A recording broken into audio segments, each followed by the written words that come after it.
When we moved into the new house, I thought we were finally living the life I'd worked so hard to give my family. It wasn't a mansion, but it was perfect for us. The street was lined with trees, the kind where neighbors wave when you pass by, and you can hear kids playing outside till the sun goes down. Mike and Jane loved it. They'd never had their own rooms before, and now Mike had space for his toy cars while Jane could hang her drawings on the walls.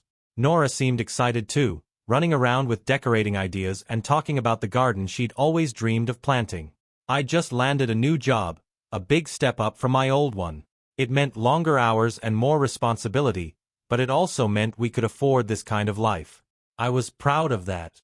I'd lie awake some nights, staring at the ceiling, thinking about how lucky I was. A hard-working wife, 2 kids who made me laugh every day, and a house to call our own. I didn't think life could get much better. A month after settling in, I told Nora about a corporate retreat my boss wanted me to attend. 4 days at a cottage in the woods, packed with networking events and team-building nonsense. It wasn't optional, and I figured she'd understand. But when I told her, she just gave me a short, "Okay," and turned back to her phone. I thought maybe she was annoyed about being alone with the kids for that long, so I promised to bring back something nice for her. She didn't look up. "Sure," she said, but her tone was distant, like she was only half listening. The night before I left, I made an effort to help out more, did the dishes, bathed the kids, and read them their bedtime stories. Nora barely acknowledged it.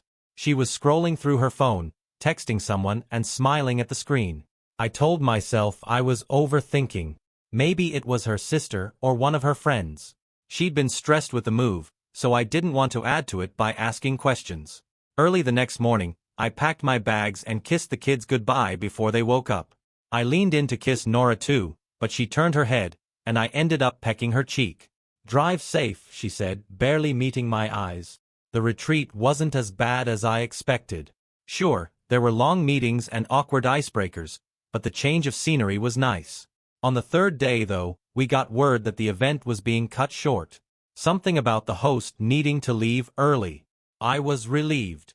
Spending 4 days in a cabin full of coworkers wasn't my idea of fun. As I packed my things, I thought about how nice it'd be to surprise Nora and the kids. I didn't tell her I'd be back early.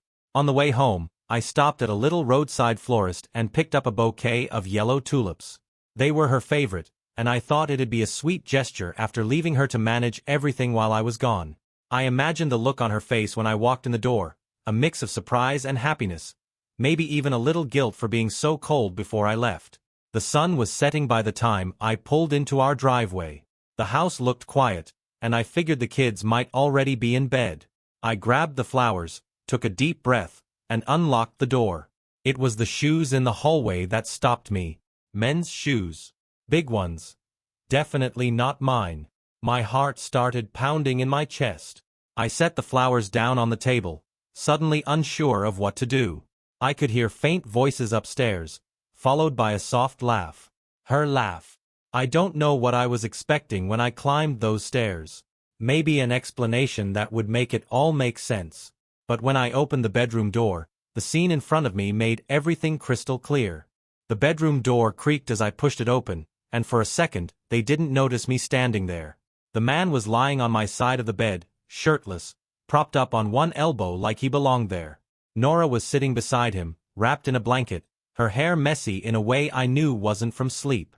She was laughing at something he said, her smile wide and carefree, like there wasn't a single thing in the world to worry about.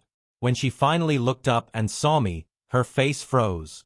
Her eyes went wide, her mouth opening slightly like she was about to say something, but no words came out. The man turned his head toward me, looking confused at first, then annoyed. He didn't even try to cover himself, just stared at me like I was the one intruding. I stood there, frozen, every muscle in my body tight with rage. My fists clenched so hard I could feel my nails digging into my palms. Part of me wanted to charge in and throw him out the window, but another part of me, maybe the smarter part, knew that wouldn't fix anything. It wouldn't undo what I was seeing. I didn't say a word. Instead, I reached into my pocket and pulled out my phone. The room was so quiet you could hear the click as I hit the record button. Nora started to panic.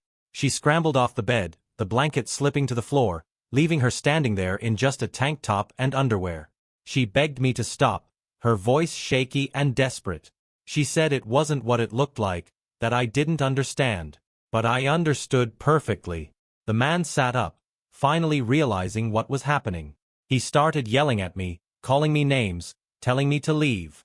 I ignored him, keeping my phone pointed at them as I slowly backed out of the room. When I was sure I had enough, I ended the recording and shoved the phone back into my pocket. I stood in the hallway, breathing hard, my mind racing. Nora was following me now, pleading, trying to grab my arm, but I shook her off. I didn't want to hear her excuses. I didn't care what lies she had ready for me. I walked downstairs, grabbed the flowers off the table, and threw them into the trash. When I turned back to the staircase, the man was standing at the top, now wearing his pants. He yelled something about how I was overreacting and how I should grow up. That was it for me. I stormed up the stairs, grabbed him by the collar, and dragged him down. I didn't hit him. I wanted to, but I didn't. Instead, I shoved him toward the front door, ignoring his protests. Nora was still shouting behind me, saying this wasn't the way to handle it. I didn't care. I opened the door, shoved him outside, and threw his shirt after him. He turned to yell something, but I slammed the door in his face before he could get the words out. Nora stood there, staring at me, tears streaming down her face. I told her she had two choices. She could leave with him, or I'd kick her out the same way. She looked stunned, like she couldn't believe what she was hearing. But when I grabbed her coat and held it out, she realized I wasn't bluffing. I didn't care that it was cold outside. I didn't care that she was only half-dressed. I just wanted her gone. When the door finally shut behind her, the silence in the house was deafening. I sank onto the couch, staring at the floor, my mind spinning. The tulips were still in the trash, bright yellow petals crushed under yesterday's coffee grounds.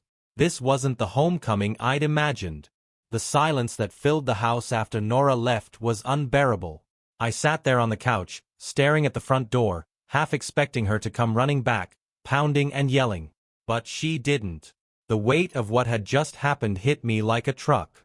This was my wife. The woman I'd shared 10 years of my life with. The mother of my children. And now, everything was shattered. I don't know how long I sat there, but eventually, I forced myself to move. The house was too quiet, too still. My first thought was Mike and Jane. They'd been at my sister's for a playdate that night, thank God. At least they didn't have to witness any of this.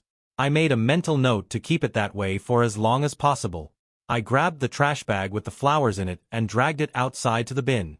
The cold air stung my face, but it helped clear my head.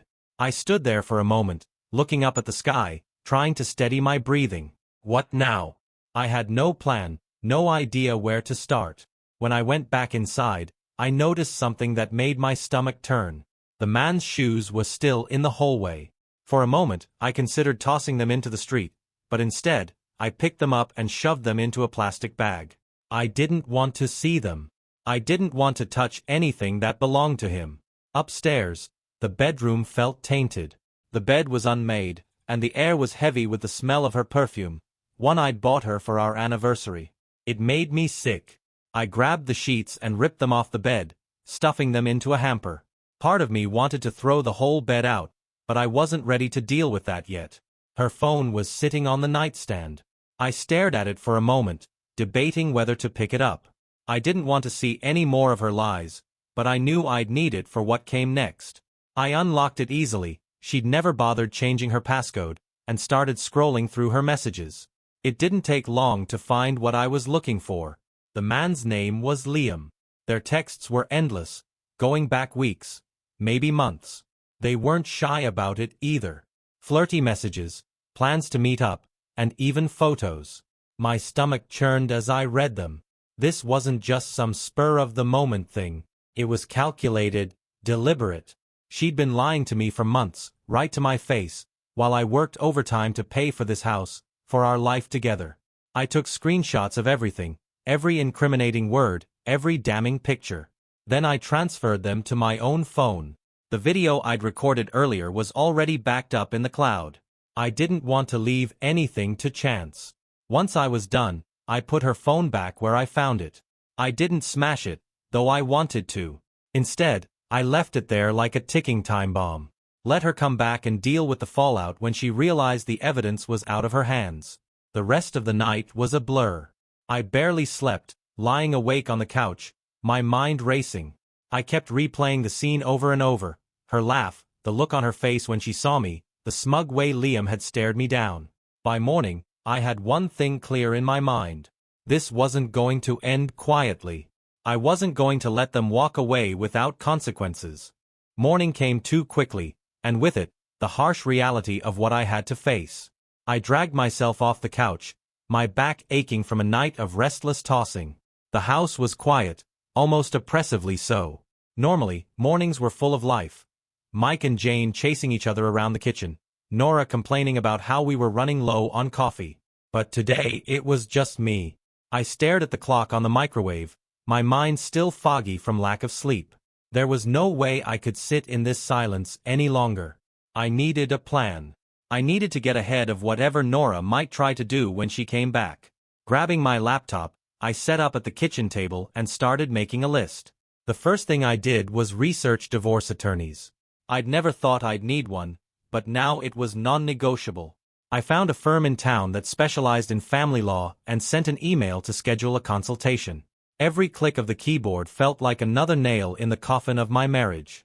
Then I started going through the evidence. The video I'd recorded was solid. It showed everything I needed it to. I reviewed the screenshots of her messages with Liam, organizing them into folders on my computer. It was painful, reliving those conversations, but I knew I had to stay focused. As I worked, I realized how much was at stake.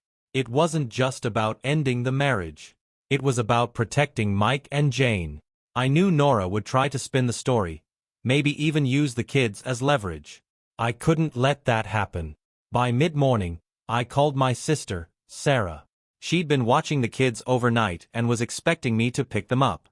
I debated whether to tell her what had happened but decided against it for now.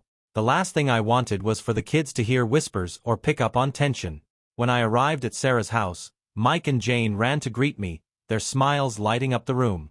For a moment, everything felt normal, like the weight of the world wasn't crushing me. Sarah pulled me aside, asking if everything was okay. She must have seen it on my face. I told her I'd explain later, once the kids were out of earshot. Back home, I did my best to make the day feel normal for them. We played board games, had pancakes for lunch, and watched one of their favorite movies. But every time I heard my phone buzz, my stomach clenched. I knew it was only a matter of time before Nora reached out. And then it happened. Around 3 p.m., my phone lit up with a text from her. It was short and cold. "We need to talk." That was it. No apology, no explanation, just a demand. I stared at the screen for a moment, the anger bubbling up again. I wanted to ignore her, to make her wait the way I'd been waiting for answers. But I couldn't risk her showing up unannounced and upsetting the kids. I stepped outside and called her. She picked up on the first ring. Her voice was shaky, but there was an edge to it, like she was trying to stay in control. She said she was sorry, that what I saw wasn't what I thought. I let her ramble for a minute, her excuses piling up. When she paused, I told her flatly that I didn't care about her explanations. I told her I had everything on video and that I'd already contacted a lawyer. She tried to argue, saying we didn't have to go that far, that we could work things out for the kids. That's when I snapped. I told her the only thing I cared about was Mike and Jane, and that her actions had already destroyed the family she claimed she was trying to protect.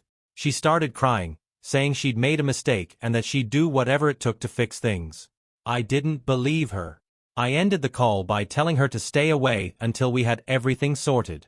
If she tried to take the kids without my permission, I'd use every piece of evidence I had against her. She tried to say something, but I hung up before she could finish.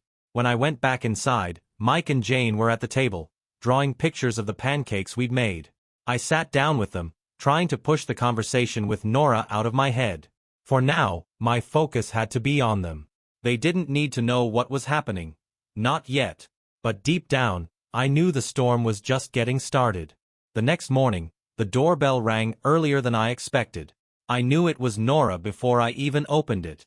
She stood there on the porch, clutching a small bag, her hair tied back in a messy bun, and her face pale and tired. She looked like she hadn't slept, which made two of us.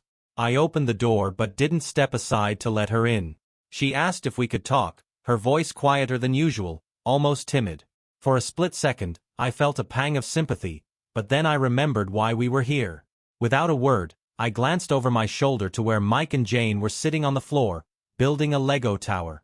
I stepped out and closed the door behind me. We stood on the porch in the chilly morning air. She fidgeted with the strap of her bag, avoiding my eyes. When she finally spoke, it was with a string of apologies. She said she was sorry for what had happened, that she regretted everything, and that she wanted to make things right for the kids. Her words might have sounded sincere to someone else, but to me, they felt hollow. She avoided taking full responsibility, leaning heavily on the idea that she had made a mistake. It wasn't a mistake. It was a choice, a deliberate, ongoing choice. When I didn't respond right away, she shifted tactics. Her voice became sharper, almost defensive. She accused me of being distant, of spending too much time at work, and claimed that's why she had turned to Liam. That one stung. It was like she was trying to twist the knife, turning her betrayal into my fault. I stood there, gripping the porch railing, and told her to stop. I said this wasn't about me or my job. It wasn't about anything but her decision to destroy our family for her own selfish reasons. I told her I had already contacted a lawyer, that there was no salvaging this, and that I wasn't going to let her rewrite the story to suit her narrative. Her face changed then. She looked stunned for a moment, like she couldn't believe I was standing my ground. But instead of breaking down or begging, she got angry. She muttered that I was being unreasonable, that I was throwing everything away without even trying to fix it. Then she turned and walked down the steps, her bag bouncing against her hip. I watched her leave, waiting until she disappeared around the corner. Part of me felt relief, but another part felt the weight of what was coming next. This wasn't just about me and her anymore. It was about Mike and Jane, and how I could shield them from the worst of this. When I went back inside, they looked up from their Lego tower. "Was that Mommy?" Jane asked, her head tilted in curiosity. I nodded and forced a smile. "She had something to take care of," I said, trying to keep my voice steady. Jane shrugged and went back to building, but Mike stared at me a little longer, like he knew something wasn't quite right. I sat down on the couch and watched them play, my mind spinning with everything I needed to do next. This wasn't over. Not by a long shot. The kids deserved better than this mess, but I knew I couldn't shield them forever. Nora wasn't going to disappear, and eventually, questions would come that I couldn't dodge. The weight of figuring out how to break it to them felt like a boulder on my chest. That afternoon, I sat on the couch, watching Mike and Jane play. Mike was focused on his Lego creation, his brow furrowed in concentration, while Jane narrated an elaborate story about the princess in her drawing. It amazed me how oblivious they were to the chaos swirling just outside their little bubble. As the day wore on, I debated whether to call my sister for advice. Sarah had always been my sounding board, but this felt different. It wasn't just my pain, it was the kids' lives, their sense of stability. How do you tell a 7-year-old and a 4-year-old that their mom won't be around as much anymore? That she chose someone else over their family? When bedtime rolled around, I decided to stick to routine. Bath time, teeth brushing, bedtime stories, the usual. It gave me a small sense of control, something solid to hold on to. Jane picked her favorite book, the one about a rabbit who goes on adventures, and I read it twice because she asked with those big, pleading eyes. After they were tucked in, I lingered in the hallway, staring at their closed doors. My stomach churned as I realized this might be one of the last normal nights they'd have for a while. I had to face it sooner rather than later. The next morning, I decided to call Sarah. I waited until the kids were playing outside before dialing her number. She picked up on the second ring, and I could tell by her tone that she already suspected something was wrong. "Spill it," she said, skipping past the usual greetings. I told her everything, what I'd walked in on, how I'd kicked Nora out, and how I'd been left to pick up the pieces. The words poured out in a rush, and when I finished, there was a long silence on the other end of the line. Finally, Sarah let out a sharp breath. "Todd, I'm so sorry," she said, her voice soft. "I can't believe she'd do this to you, to the kids." I thanked her, but before I could say anything else, she cut me off. You need to tell them, they'll figure it out sooner or later. It's better coming from you than from someone else. I knew she was right. Hearing it out loud solidified what I already knew I had to do. I asked her for advice on how to approach it, and she gave me a few pointers. Keep it simple, focus on the fact that both parents love them, and avoid bad-mouthing Nora, no matter how much I wanted to. That evening, as the kids sat at the table eating dinner, I took a deep breath and sat down with them.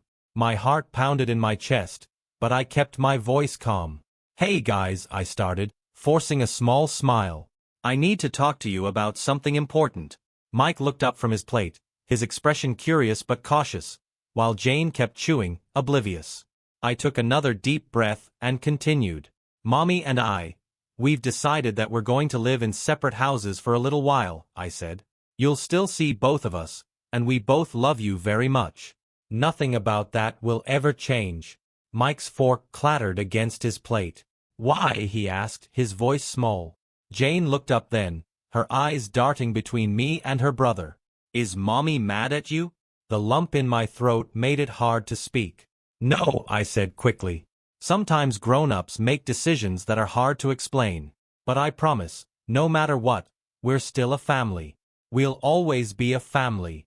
Jane didn't seem to fully understand, but Mike stared at me with a mixture of confusion and sadness. He nodded slowly, then went back to picking at his food. When dinner was over, I sat with them a little longer, letting them ask questions. Most of them were simple, logistical things like where Mommy would stay and when they'd see her. I answered as best as I could, keeping my voice steady even as my heart ached. Later that night, after they were in bed, I collapsed onto the couch and let out a long, shaky breath. It wasn't perfect, but it was done.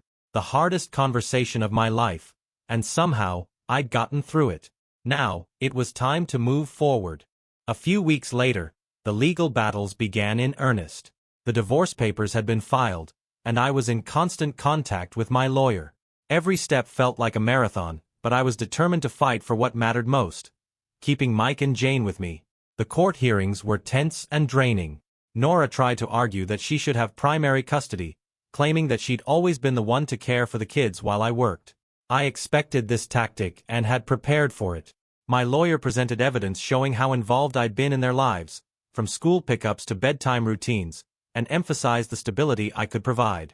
The judge's decision didn't come quickly, but when it did, it felt like a weight had been lifted. I was granted full custody of Mike and Jane. Nora would still have visitation rights, but the court agreed that staying with me was in the kids' best interest. It wasn't about punishing Nora, it was about making sure the kids had a stable home. The win was bittersweet. I knew this wasn't a victory to celebrate in front of the kids. They didn't see the legal wrangling. They only saw their parents living apart.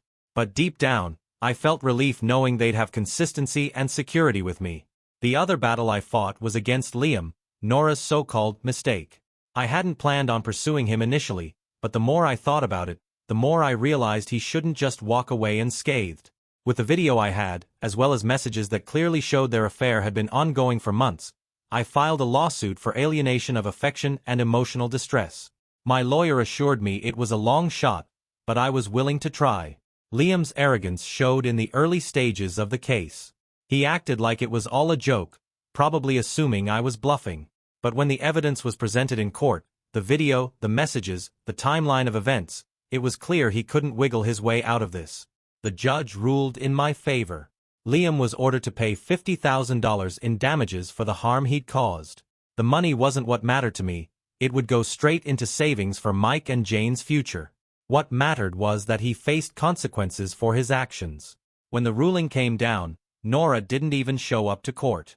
Maybe she couldn't bear to see it all laid out so plainly, or maybe she knew how damning the evidence was. Either way, I didn't care. I was done expecting remorse from her or anyone else involved in this mess. By the time the dust settled, I finally felt like I could breathe again. The kids were safe with me, the financial future was secure, and the people who tried to tear our family apart were facing the consequences of their choices. But even with these victories, I knew the real work was just beginning. Rebuilding a life for me and the kids, one step at a time. With the court battles behind me, life started to feel a little more manageable. The house, which once felt like a battlefield, began to settle into a new rhythm. Mike and Jane adjusted better than I expected, but their questions about Nora came often, especially in the evenings when things were quieter. "Why doesn't Mommy tuck us in anymore?" Jane had asked one night, her small voice breaking my heart. I kept my answers simple but honest. "Mommy loves you very much," I told her. "Sometimes grown-ups make choices that mean they can't always be here, but I'm always going to be with you." She seemed to accept that for now, curling up with her stuffed bunny while I kissed her goodnight. Mike was quieter about it, but I could tell he was processing things in his own way. He threw himself into his schoolwork and soccer practices, and I made it a point to be there for every game, cheering him on from the sidelines. The house itself felt emptier without Nora, but I started making small changes to make it ours again. I replaced the bedding in the master bedroom and rearranged the furniture. It was therapeutic in a way, claiming the space back from the memories of what had happened. The $50,000 I'd won from Liam went straight into an account for the kids. I wanted them to have something secure for their future. College, hobbies, or anything else that might come up. Knowing that money was there gave me some peace of mind, a little buffer in a world that had felt so unstable for the past few months. I'd be lying if I said I didn't struggle though. Nights were the hardest, once the kids were in bed and the house was quiet. I'd sit on the couch, staring at the TV without really watching, my mind drifting to everything that had happened. The betrayal still burned, but it wasn't just the betrayal, it was the loss of the life I thought I'd have. One night, Sarah came over after the kids had gone to bed. She brought takeout and a six-pack, and we sat on the porch, talking long after the sun had set. "You're doing a good job, Todd," she said, breaking a comfortable silence. I shook my head. "Feels like I'm just keeping my head above water most days." She gave me a small smile. "That's parenting. But seriously, the kids are lucky to have you. You're doing right by them, and that's what matters." Her words stayed with me after she left. Maybe I wasn't doing everything perfectly, but I was doing my best. That had to count for something. As the weeks went on, I started to see glimpses of hope. The kids were laughing more, and the house felt less heavy. I wasn't ready to think about moving on, but for the first time, I started to believe it might be possible someday. For now though, my focus was on Mike and Jane. They were my reason to keep going, to rebuild, to hope. And that was enough. A few months after the court rulings, I made the decision to move. The house we were in carried too much weight. Every corner had a memory attached, some good, some tainted by everything that had happened. I knew staying there would keep me stuck, and more importantly, I wanted a new start for Mike and Jane. It wasn't an easy process. Between work, parenting, and the emotional toll of everything, packing up our lives felt overwhelming. But I made it a family project, turning it into something positive. The kids helped decide what to keep and what to donate, and we talked about how exciting it would be to decorate a new place. The house we moved into wasn't as big as the old one, but it had everything we needed. It was a modest, two-story home with a small backyard and a front porch where I could sit with my coffee in the mornings. The best part was that it was in a neighborhood with other young families, and the school was just a few blocks away. The day we moved in was chaotic but filled with hope. The kids ran from room to room, deciding who would get which one. Jane claimed the one with the biggest window so she could hang up her rainbow curtains, while Mike picked the one closest to the stairs so he could hear if Santa ever came early, his words, not mine. Unpacking was slow, but with each box we emptied, the house started to feel more like home. I let the kids have a say in how we decorated. Mike picked a soccer-themed rug for his room, and Jane insisted on painting one of her walls bright yellow because it was the happiest color. Seeing their excitement reminded me why I was doing all of this. As the weeks went on, we settled into a new routine.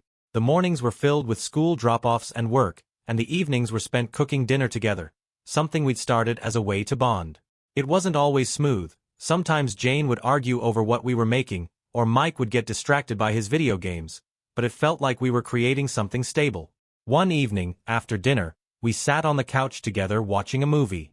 Jane had her head on my shoulder, and Mike was sprawled out with a blanket. For the first time in months, I felt something I hadn't felt in a long time. Peace. It wasn't just the house. It was the realization that we were okay. The pain and betrayal of what had happened weren't gone, but they weren't as sharp anymore. We were building something new, something that felt good. The neighbors welcomed us warmly. A few even stopped by with cookies and introduced their kids to Mike and Jane. It didn't take long for them to make new friends, and seeing them play outside, laughing and chasing each other, was like a balm for my soul. One night, after the kids were asleep, I sat on the porch with a cup of coffee, staring out at the quiet street. The road to this point had been rough, but sitting there in the cool night air, I realized we were finally moving forward. We were healing bit by bit. For the first time in what felt like forever, I allowed myself to feel hopeful about the future. It started with Jane's persistent begging for a dog. "Daddy, every house needs a dog," she'd say almost daily, her big eyes full of hope. Mike chimed in too, though less dramatically, saying it would be cool to have a buddy to play fetch with in the backyard. I wasn't sure if I could handle another responsibility, but the idea stuck with me. One Saturday, we visited a local shelter just to look. That was the plan, anyway. But when Jane knelt down beside a scruffy golden retriever mix and the dog nuzzled her hand, I knew we weren't leaving without him. His name was Buddy, and within minutes of meeting him, he became part of the family. Bringing Buddy home was an adjustment. He was energetic, shedding everywhere, and seemed to think chewing on shoes was his job. But the kids adored him, and he brought a kind of lightness to the house that I hadn't realized we needed. His wagging tail greeted us every morning, and his goofy antics kept us laughing. Still, juggling everything, work, the kids, and now a dog, started to wear me down. My job was demanding, and I often felt like I was missing out on time with Mike and Jane. Homework was rushed, dinners felt chaotic, and some nights, I barely had the energy to read bedtime stories. One night, after the kids had gone to bed and Buddy was curled up at my feet, I found myself staring at the open document on my laptop. It was a short story I'd been writing in stolen moments over the past few months. Editing it felt therapeutic, like a piece of the old me that I'd buried was finally resurfacing. That's when the thought hit me. What if I made a change? What if I stepped back from work and focused on the kids, and on myself? It was a terrifying idea, but the more I thought about it, the more it made sense. I had some savings, thanks to the lawsuit and careful planning. I didn't need to keep grinding away at a job that left me drained and distant from the life I was trying to rebuild. The next morning, I called my boss. Explaining my decision wasn't easy, but I told him I needed to prioritize my family. He was surprisingly supportive, wishing me well and saying the door would always be open if I wanted to return. After that, I made another bold decision. Homeschooling. It wasn't something I'd ever considered before, but the thought of spending more time with Mike and Jane, of being the one to guide their learning and watch them grow, excited me. I spent weeks researching curriculums, talking to other homeschooling parents, and setting up a little classroom in the spare room. The first week was chaotic. Mike complained about math being too boring, and Jane kept trying to turn every lesson into an art project. But slowly, we found our rhythm. We started each morning with breakfast as a family, followed by lessons tailored to their interests. We took field trips to the local museum, worked on science experiments in the kitchen, and read books together on the porch with Buddy curled up nearby. In the evenings, after the kids were asleep, I'd sit down at my laptop and write.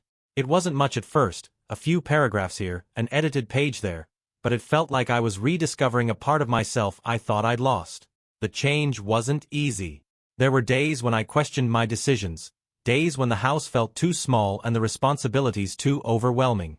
But there were also days when the kids' laughter echoed through the halls, and I knew I was exactly where I needed to be. Buddy became my writing companion, always by my side as I chipped away at the stories I'd been dreaming of for years. I didn't know if I'd ever become a full-time editor or if my writing would amount to anything more than a hobby, but for the first time in a long time, I felt like I was living authentically. We were building something new, something messy, chaotic, and imperfect, but entirely ours. It started with an email. One of my old clients from work, Sophie, reached out asking for help with editing a grant proposal for her nonprofit. She'd heard through the grapevine that I wasn't at my job anymore but hoped I'd still be willing to assist on a freelance basis. At first, I hesitated. I wasn't sure I wanted to dip back into that world, even for a short project. But something about her request caught my attention. The work wasn't about profit margins or marketing strategies. It was for a community literacy program she was running, aimed at providing free books and tutoring to kids in underserved neighborhoods. I agreed, thinking it would just be a one-time thing. Sophie sent over the draft, and over the next week, we exchanged emails and a few phone calls to polish the proposal. She was smart, driven, and easy to work with, but I didn't think much of it beyond the professional scope. Then one afternoon, she invited me to coffee. Just to thank you in person, she'd said. I almost declined, worried about stepping out of my comfort zone, but something told me to go. We met at a small cafe downtown. Sophie was already there when I arrived, sitting at a corner table with a notebook open in front of her. She smiled warmly as I walked in, and for the first time in what felt like years, I didn't feel awkward or out of place. Our conversation started with work, how the proposal was coming along, the challenges her nonprofit was facing. But somewhere along the way, it shifted. She asked about my homeschooling experience, and I told her about Mike and Jane, about Buddy, and about how much life had changed over the past year. She listened intently, nodding and laughing in all the right places, and when she shared her own stories about balancing work with raising her teenage son, I felt a surprising sense of connection. There was no judgment, no awkward pauses, just an easy flow of words that felt natural. After that, coffee became a regular thing. Sometimes we'd meet to discuss her projects, but more often than not, it turned into casual conversations about life, books, or whatever random topic came up. One afternoon, she invited me to visit the community center where her literacy program was based. Walking into the center, I was struck by how vibrant it was. Kids laughing, volunteers reading aloud, shelves stacked with donated books. Sophie introduced me to a few of the staff, and before I knew it, I was helping a little boy sound out words in a picture book about dinosaurs. It was the kind of environment that felt alive, full of purpose. Over time, our interactions started to spill beyond the cafe and the center. She invited me and the kids to a picnic her nonprofit was hosting, and Mike and Jane hit it off with her son, Adam, almost instantly. Watching them play together, I felt something I hadn't in a long time, a sense of belonging. Sophie and I began spending more time together, sometimes with the kids, sometimes just the two of us. There was no pressure, no expectations, just an ease between us that I hadn't realized I missed.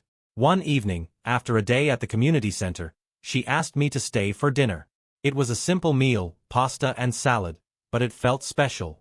As the kids played in the living room, we sat at the kitchen table, talking and laughing. When she reached across the table to touch my hand, her fingers light and warm against mine, I realized how comfortable I felt with her. For the first time since everything fell apart with Nora, I allowed myself to imagine the possibility of something new. It wasn't until a few weeks after that dinner at Sophie's house that we started talking about what was happening between us. Things had been easy, natural, too natural to ignore. We weren't just two people spending time together anymore. There was something more there, something neither of us had said out loud but both of us felt. One evening, after the kids were asleep and I was sitting with a glass of wine, Sophie called. Her voice was calm, but there was a hesitation I wasn't used to hearing from her. She asked if we could talk, really talk, about what we were doing.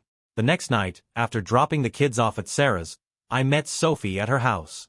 She greeted me at the door, and we settled onto her couch with cups of tea between us.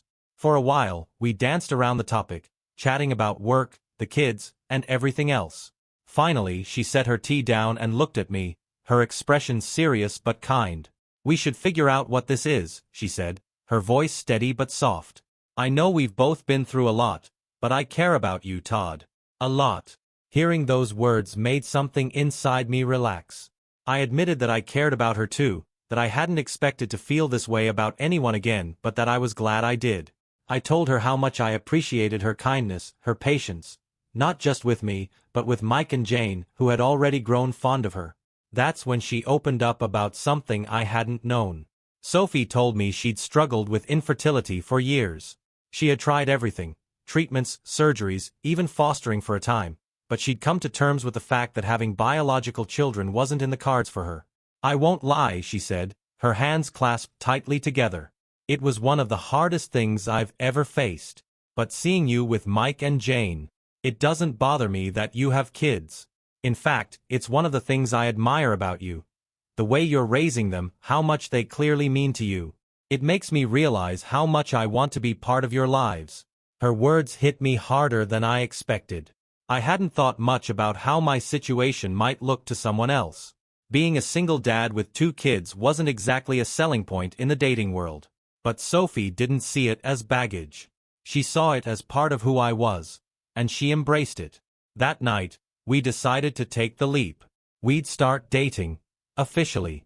It was exciting and nerve-wracking all at once, but it felt right. The kids warmed to the idea faster than I thought they would. Mike saw Sophie as someone who could keep up with his endless questions, and Jane adored her, often pulling her aside to share drawings or play pretend. It didn't hurt that Sophie's son, Adam, had already become a friend and role model to them. Dating as a single dad was tricky at first. My time was divided between homeschooling, writing, and parenting, but Sophie never complained. She understood the chaos of my life and made an effort to fit into it rather than expect me to change it for her. We took things slowly, not wanting to rush into anything too fast.